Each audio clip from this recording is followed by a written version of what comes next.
Hey everybody, Alan with Alley Cat Foods, and today we are going to be roasting some vegetables. This is probably one of my favorite cooking techniques. It's great for prep, really easy to do. You can do a whole bunch of it in one day for the entire week, which is what I wind up doing a lot of times. And all in all, it's just a great technique to know and something you can use constantly in the kitchen. Moving into it, I want to first talk about the tools needed for the job. So of course you'll have your cutting board to work on. Underneath it, I have my wet rag that will prevent my cutting board from moving around as I'm working. Always make sure you have one under there. That way you know you're safe from any slips, potentially cutting yourself with things moving around, and having a stable surface to work on. Additionally, we'll talk about some tools I have on the workbench. With me today I have 3 knives.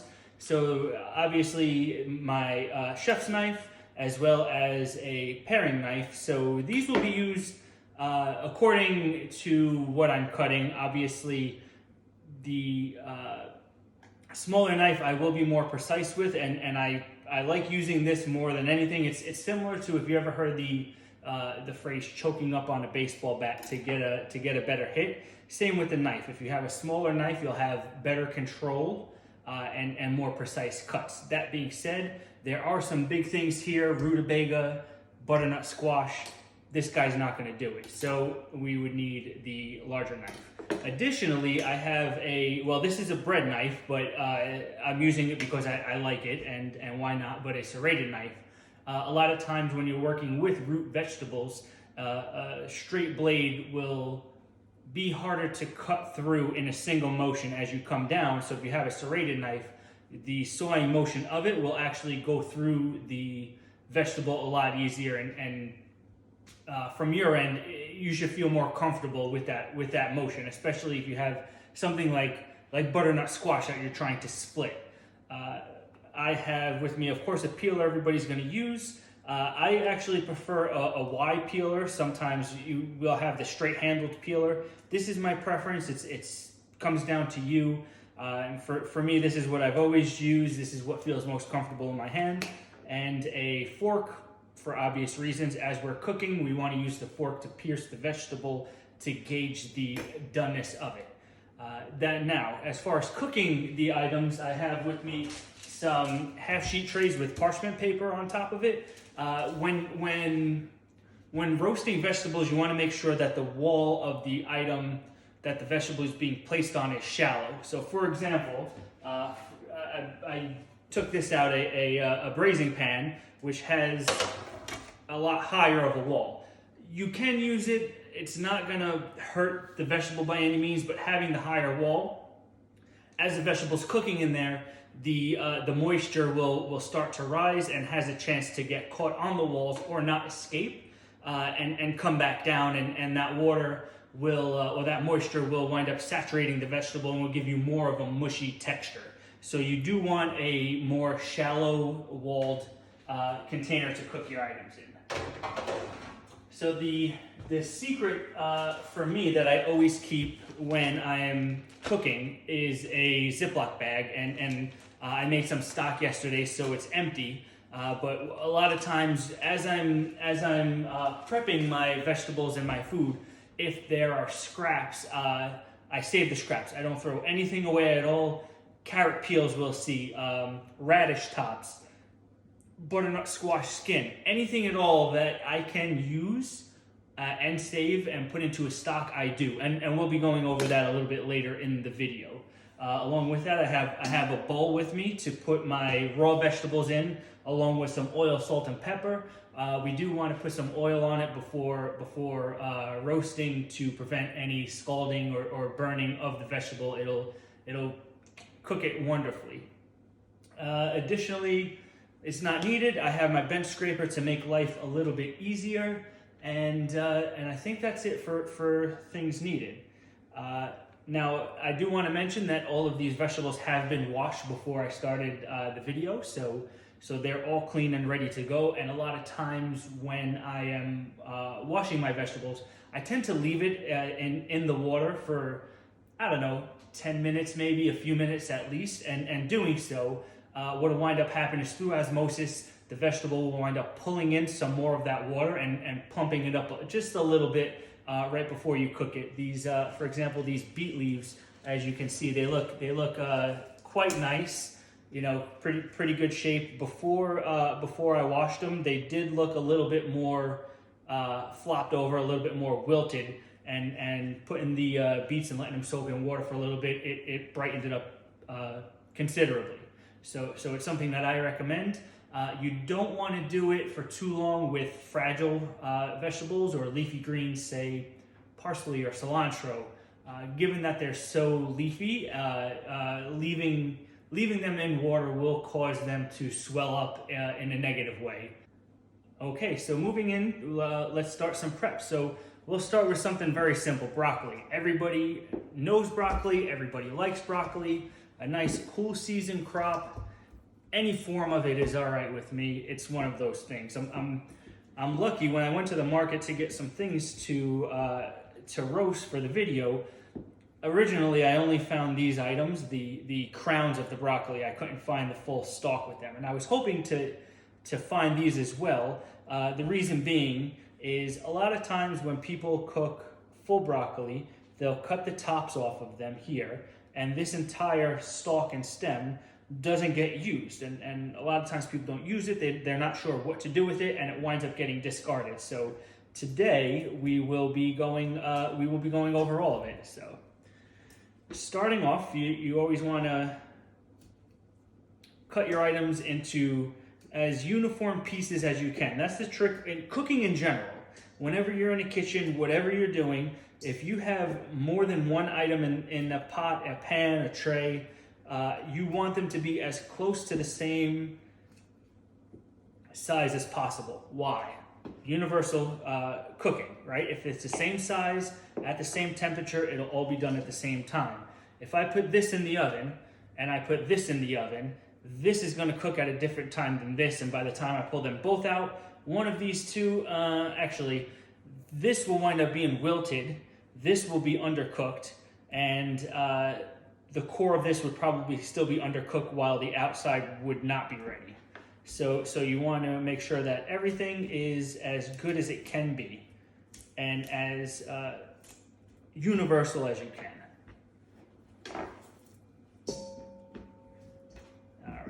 We'll burn through this prep real quick.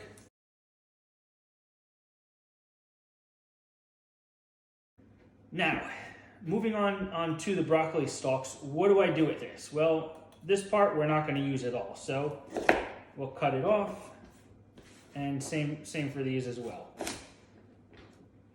I'll save it, put it in that Ziploc bag for stock at a later time, and go from there. So we'll take this guy. Whenever you have anything that you're cutting on a cutting board that moves, right? This is not flat. Whether it be, say, a pineapple, an apple, this rutabaga we'll see later, anything at all, the first cut that you want to make is to give you a flat surface to continue cutting, right? So take a little bit here.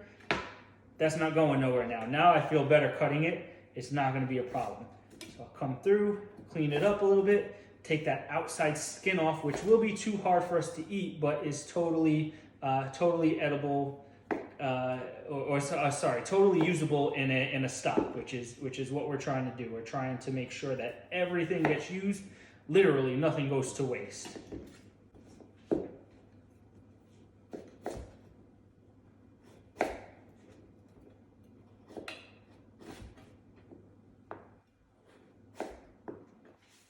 All right, and you might think to yourself, it's just a stalk, but you have 4 or 5 of them, and guess what? Now you have enough to feed another person, maybe another 2 people, and you didn't even have to do anything. You didn't have to buy anything. It's all stuff that you had already.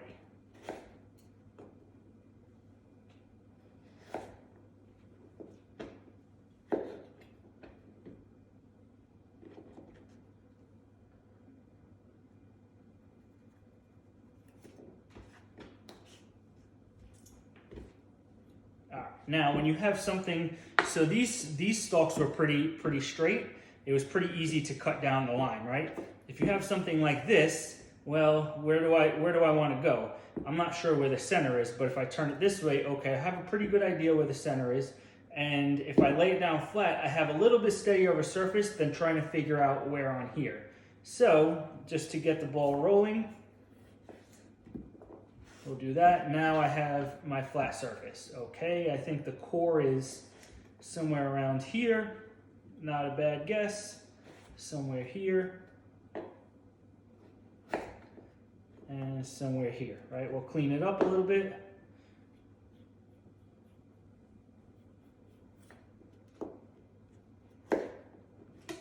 And there we go.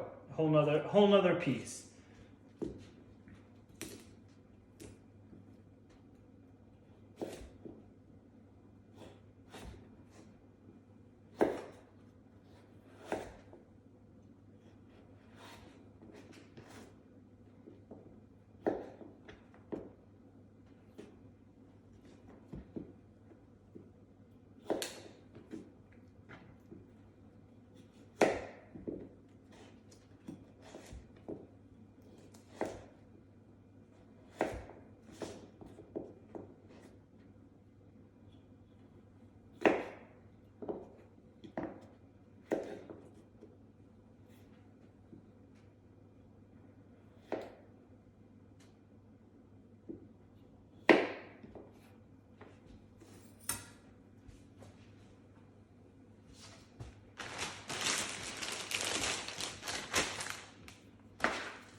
All right, now for these guys, okay, let's clean this guy up a little bit.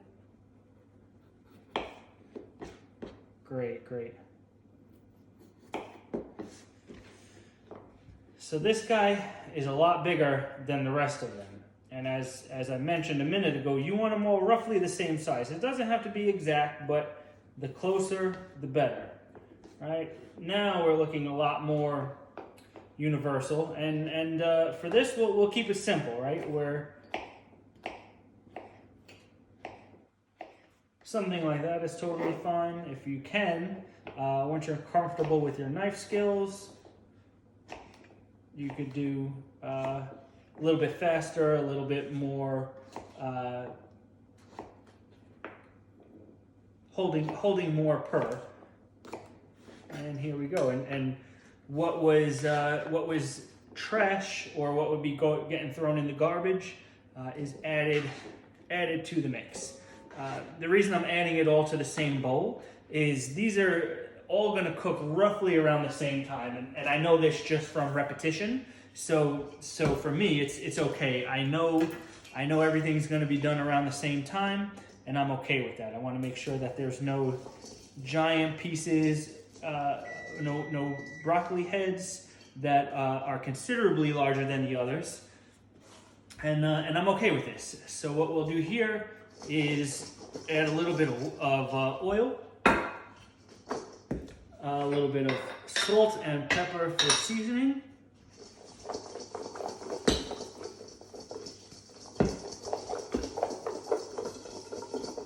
and that's it. Now, when you add things to a sheet tray, a pan, whatever you use to roast, you want to make sure that the items are spread apart in a single layer. Why? If not,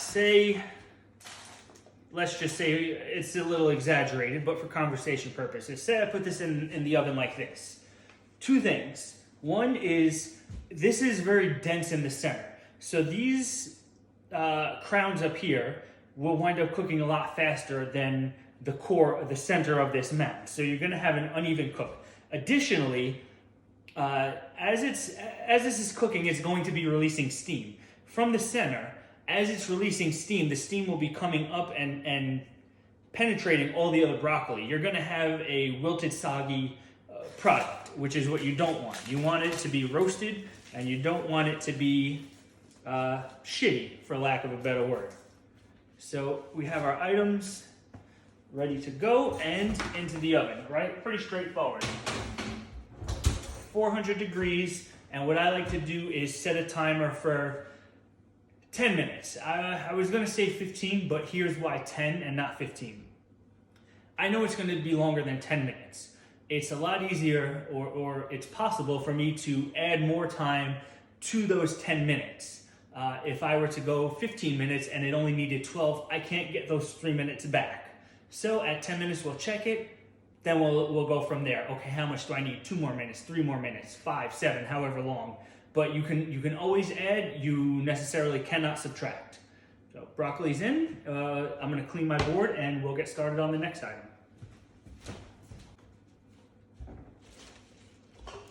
Alrighty, so next up we're gonna do some carrots. And I have some regular supermarket carrots. And then I got these. These I have left over from some tricolor carrots.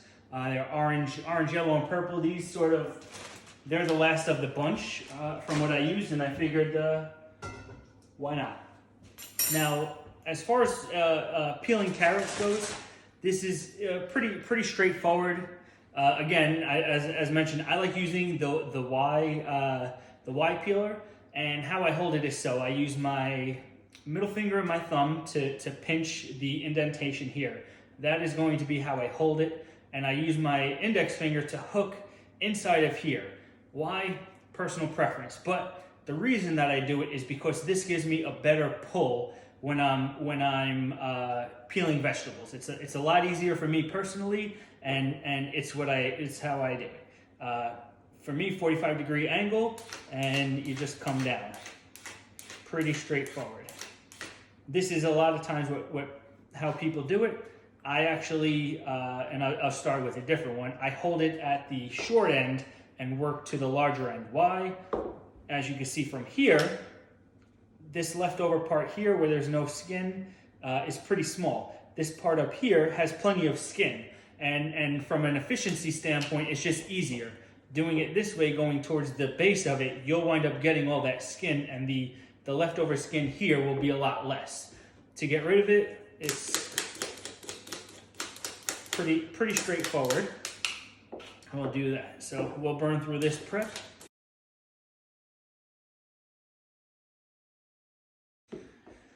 All right, pretty straightforward. I will add these peels to my bag of trim. Again, I'm just loading up on this.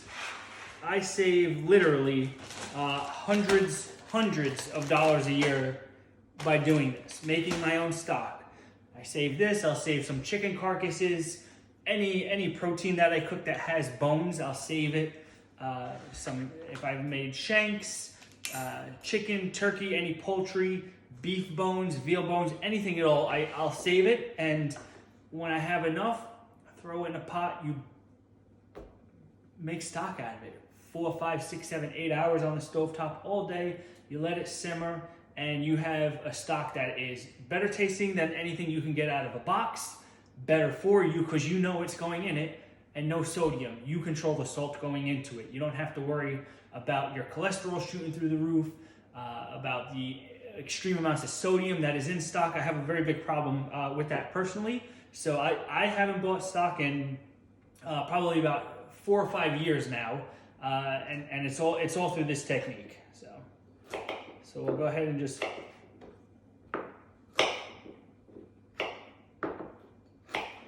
clean up our carrots.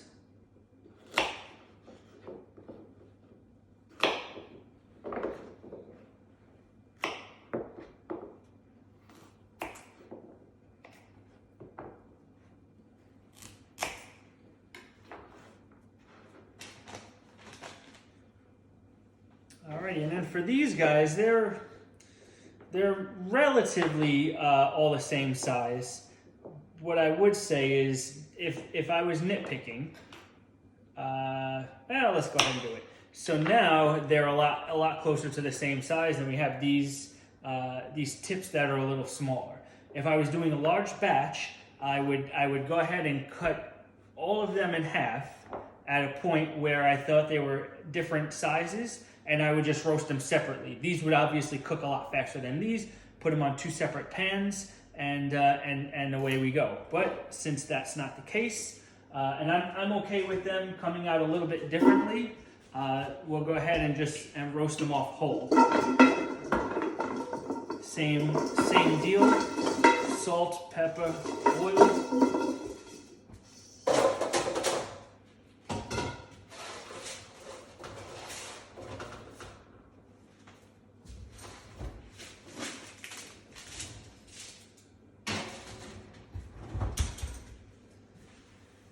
Alrighty, I think now would be a good time to do the beets.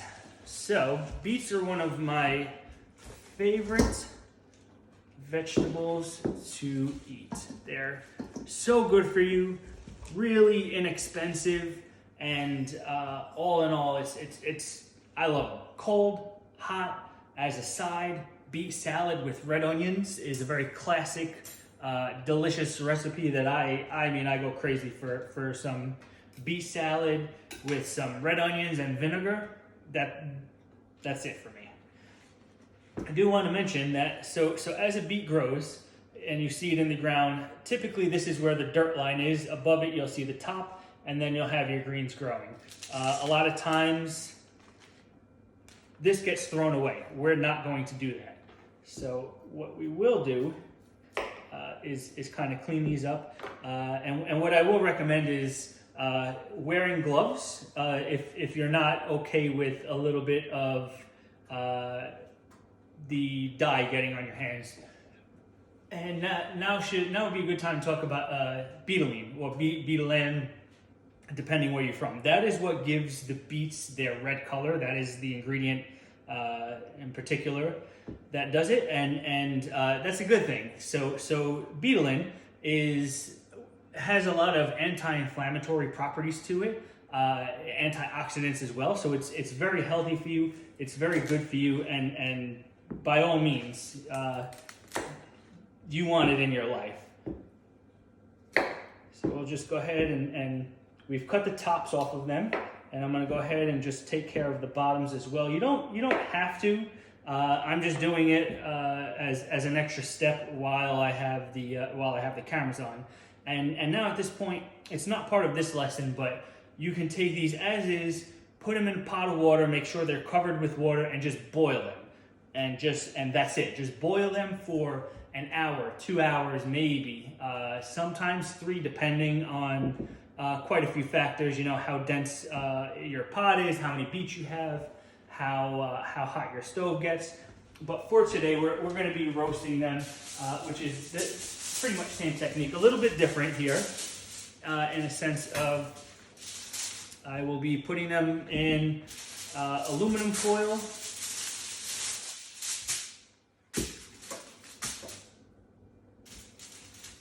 Give them a little, and now would be a time to talk about oil used. So this actually is almond oil. Why? It's what I had in the jar. In all actuality, it doesn't matter what oil you're using for it, whether it be olive oil, canola, mazola, almond, avocado. It really doesn't matter in this sense. The temperature and the time that you are cooking is not relevant enough to have to choose, say, a high smoke point oil. So in this sense, just wrap them up, and why are we doing that? Because we don't want the moisture of the beets to escape, right? The broccoli and the carrots we're doing uncovered on a sheet tray. Here we want them covered to make sure that the moisture is staying in, and it is nice and tender.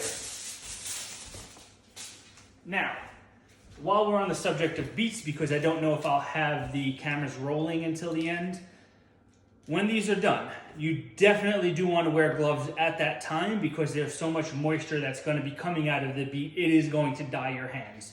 So you want to at least make sure you have towels over your hands at a minimum, but preferably gloves. And what you'll do is you'll take a dry paper towel or towel, and as soon as it's cool enough to hold, you'll just take the rag, the towel, the paper towel, and rub it. And assuming the beets are cooked, and you'll test it by piercing it with a fork. If the fork goes through, it's done. Once you rub it with the towel, the skin will just come right off. There's no effort you need to put in. There's minimal resistance from the beet itself, and it's pretty straightforward. So I'll throw these in the oven as well.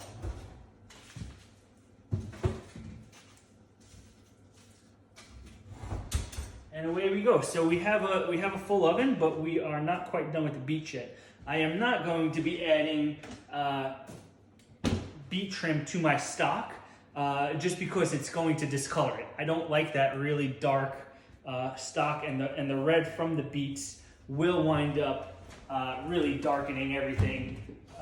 Visually, it doesn't look that appealing. That being said, we don't waste anything here. We'll have our beet tops. You want to take these leaves off. You can use them in two senses. I like using them in a salad. Additionally, these braise really well. It's very similar to kale, and the texture of it raw, it's almost like tasting the ocean. There's sort of this saline flavor that comes in. I personally love it. If you don't like it, cooking it will, it'll be a lot more mild of a flavor. So the easy way to do it, here I'll show you, there's two ways. You can either come along the vein and remove them this way, and you're left with a stalk.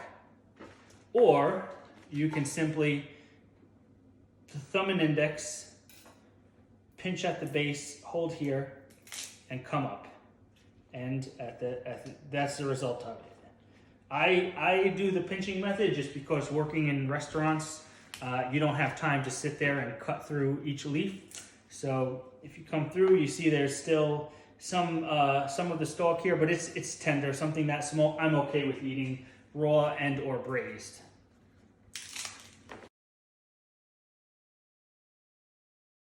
And then for these guys, I have a few things I can do here. First, we'll go ahead and clean them up.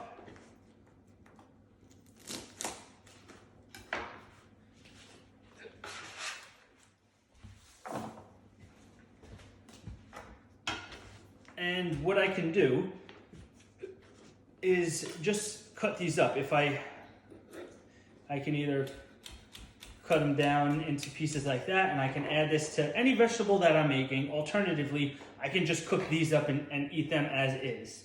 Or if I want to get jazzy, I can cut it on a bias just to give it a little bit different of a shape. If you're making a rice or a quinoa or some kind of grain, you flick that in towards the end, and it's just going to really, it'll make it pop, especially on rice, right? You'll have a white rice, a brown rice, and then you have this deep reddish purple in there. You add that, and people will think you're a lot jazzier than you are. So we'll just save these on the side for now. I'm going to save this for another day, and I'll clean my board again, and we'll keep rolling. We will roll right into radish, since it's very similar in cooking. All right, time to roast some radishes. So unlike beets, radishes are green, or these radish tops are green. So we can come through and, as you can see, obviously something like this I'm not going to put in a salad, but it's still good for the stock. So I will be leaving them whole and roasting them as is. But again, that's just a specific case in which I'm trying to achieve a certain look of the radish. So pretty straightforward in roasting these. Additionally, with radish, when you have radish and you eat it raw, it's going to be a very sharp taste. It's going to have a pepper taste to it. It's going to be strong on the tongue. Roasting radishes removes that completely. It turns into such a delicate, sweet flavor. It's such a contrast in flavor and taste. All right, so now is a good time to talk rutabaga. What is rutabaga? A lot of people see it in the supermarket. They walk past it. They're not sure what to do. What is it? How do I cook it? What is it good for? What? Absolutely nothing. I like this a lot. It's a very tender turnip. A lot of times turnips are very crisp, crunchy, and have a strong flavor. Rutabaga, though, is very delicate. It's delicious. You can treat this like a potato, essentially. There's times where I've had mashed rutabaga instead of mashed potatoes. I've pureed it. It goes great with cream as an alternative to a potato or a sweet potato. I've had it as similar to fries, where you cut it up into a baton and cook it and fried it, sauteed. Any scenario, I'm okay with it. I'm a pretty big fan of rutabaga. That being said, I don't want to save any of this skin for my stock bag. The reason is, this is before it's sent from the field, or before it's arrives to the supermarket. It's dipped in wax to help preserve it. I don't want wax in my stock. You might want to, but that's just because you're weird. So, if you noticed, I used my serrated, my bread knife, but for conversation purposes, serrated knife. I like the length and the size of this, so I've gone ahead and done that. Alrighty, I have my tops and bottoms cut. And now to peel this, I'm going to, I'll show you. I'll just come across.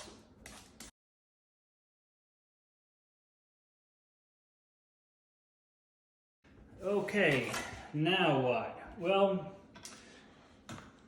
let's show you a few cuts, right? So we'll first do our straight down cut, because I don't want to. I can cut it this way, but I actually prefer this way, kind of squaring it up. And we'll go ahead and basically cut planks.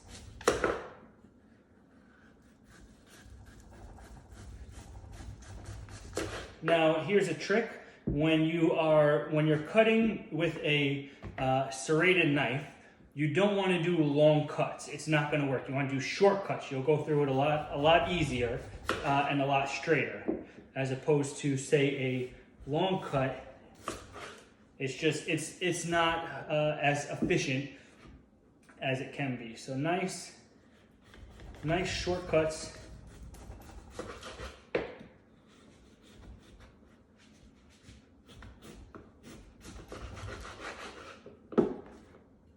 And let's see, let's square this up. This trim here. So if I was making, say, a rutabaga mash, that would just go into the pot along with it, but that is not the case here. So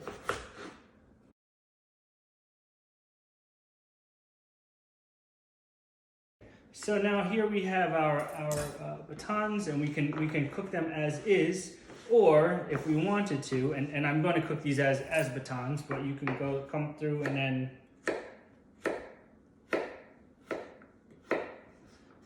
dice it up if you wanted to, but I'm gonna leave this as is because why not?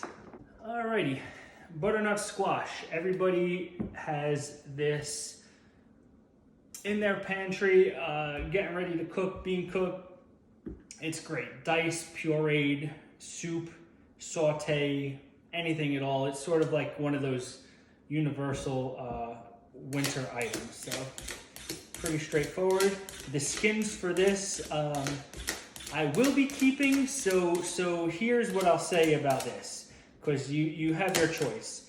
I will be saving these skins because to me it adds flavor to the stock, right? Every little bit helps. I know some people do not because any starch will cloud your stock. It won't be as clear as it can be. And for the purists, and the perfectionists, they don't want a cloudy stock. I don't give a fuck about what it looks like. I care about what it tastes like. That's what I'm saying, you know? So I'm gonna save it, and I'm gonna add it to it without a care in the world.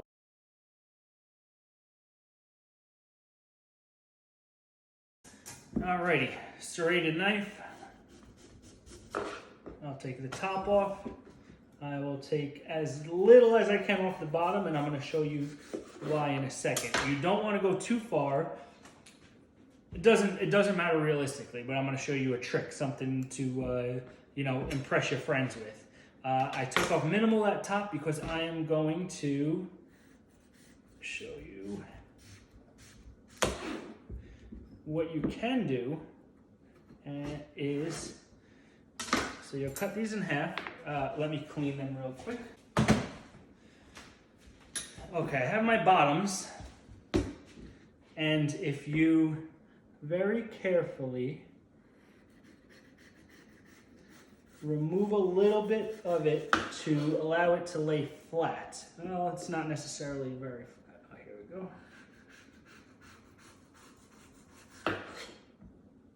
That will make a nice little soup bowl. So you go ahead, you can roast these off. This one is a little transparent, but it will work. Roast them off, then you can go ahead and fill it with some of your cooked vegetables. Right, let's just say, imagine there's something in here worth putting in. Let's see.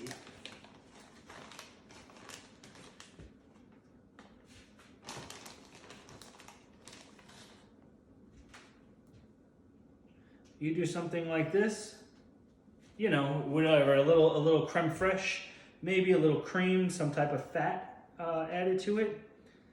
And you're in pretty good shape, you know. Ideally, you can fill it with your puree, your bisque, your butternut squash soup. But all in all, that's great. Additionally, you can go ahead and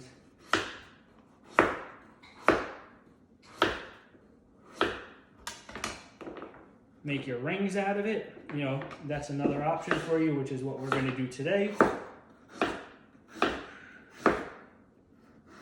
I would say if you plan on using the butternut squash as a bowl, you want something with a very large bulb, a large base to it, right? Obvious reasons. What I do want to mention is at the end of all of this, in addition to all this great veg that we have to roast, look at that. That is a bag full of flavor. I'll put this in my freezer, and that is a great starter for stock. This is going to be so good. If I wish I had to make stock, but when it's time, I'll certainly make another video going over it. And then additionally, look at that. This is all the greens from my beets and from my radishes. This by itself is an entire salad for two. Just from trim. You were gonna throw this shit away. Now, look at that. It's great. So I couldn't be happier. And at that note, I'll go ahead and head on out. I'll let my vegetables finish roasting, and I guess I'm going to be eating a lot of vegetables for dinner tonight. But thanks for joining. If you have any questions, by all means reach out to me. If there's something in particular that you're looking to see cooked or made, let me know. I am professionally, I do cook. I don't like to consider myself a chef, but the skill set that I've been fortunate enough to obtain, and some of the restaurants that I've worked at has passed some good knowledge to me, and I would love to share it with you. So by all means, let me know what I can do to help you be more comfortable in the kitchen. Till next time, I'll see you later.